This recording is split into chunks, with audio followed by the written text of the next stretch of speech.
ഞങ്ങളുടെ യാത്രയിൽ ഞങ്ങൾക്ക് ഡ്രൈവ് ചെയ്യാൻ ഏറ്റവും പേടി തോന്നിയ സ്ഥലങ്ങളിൽ ഒന്നാണ് ഹിമാചൽ പ്രദേശിലെ ഈ റോഡ്. അതുപോലെ നമുക്ക് ഇവിടെ കുറേ ബെയിലി പാലങ്ങൾ കാണാൻ പറ്റും. അതിന് കാരണം ഇവിടുത്തെ ഒരു ഭൂപ്രകൃതിയാണ്. എപ്പോഴും മല ഇടിച്ചിലും അതുപോലെ വെള്ളപ്പൊക്കങ്ങളൊക്കെ വരും. അപ്പം ഉള്ള പാലങ്ങളെല്ലാം ഒലിച്ചു പോകും. അപ്പം മിലിറ്ററി ഉണ്ടാക്കുന്ന പാലങ്ങളാണ് ഈ ബെയിലി പാലം.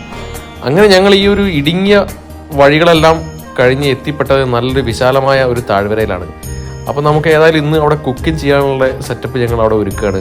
അപ്പോൾ വണ്ടിയിൽ എല്ലാ സാധനങ്ങളും ഉള്ളതുകൊണ്ട് നമ്മളെല്ലാ സാധനങ്ങളും പുറത്തെടുത്ത് അതിൻ്റെ കുക്കിംഗ് പരിപാടികൾ നോക്കുകയാണ്. ഇത്തരത്തിലുള്ള സ്ഥലങ്ങളിൽ പോയിട്ട് കുക്ക് ചെയ്ത് ഭക്ഷണം കഴിക്കുക പറയുമ്പോൾ അതിൻ്റെ ഒരു ഫീലിംഗ് ഒരു പ്രത്യേക ഫീലിംഗ് ആണ്. അതുപോലെ നമ്മളെ കൂട്ടുകാരൊക്കെ ഒത്ത് ഇങ്ങനെ ഒരു സ്ഥലത്തിരുന്ന് ഭക്ഷണം ഉണ്ടാക്കുക, അതെല്ലാവരും ഷെയർ ചെയ്ത് കഴിക്കുക, അല്ലെങ്കിൽ നമുക്ക് ആർക്കെങ്കിലും കൊടുക്കാൻ പറ്റുമെങ്കിൽ അത് ചെയ്യുക, അതൊക്കെ ലൈഫിലൊരു പ്രത്യേക അനുഭവങ്ങളാണ്.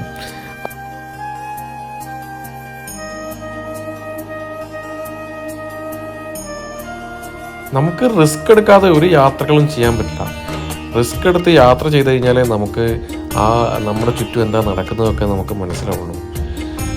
അങ്ങനെ ഞങ്ങൾ ഹിമാചലിൽ ഒരു ദിവസം കഴിഞ്ഞു. നമ്മൾ വീണ്ടും നമ്മുടെ പുതിയ അനുഭവങ്ങൾ തേടിയുള്ള യാത്രകൾ തുടരുകയാണ്. അടുത്തൊരു വീഡിയോ ആയിട്ട് നമുക്ക് പിന്നെ കാണാം.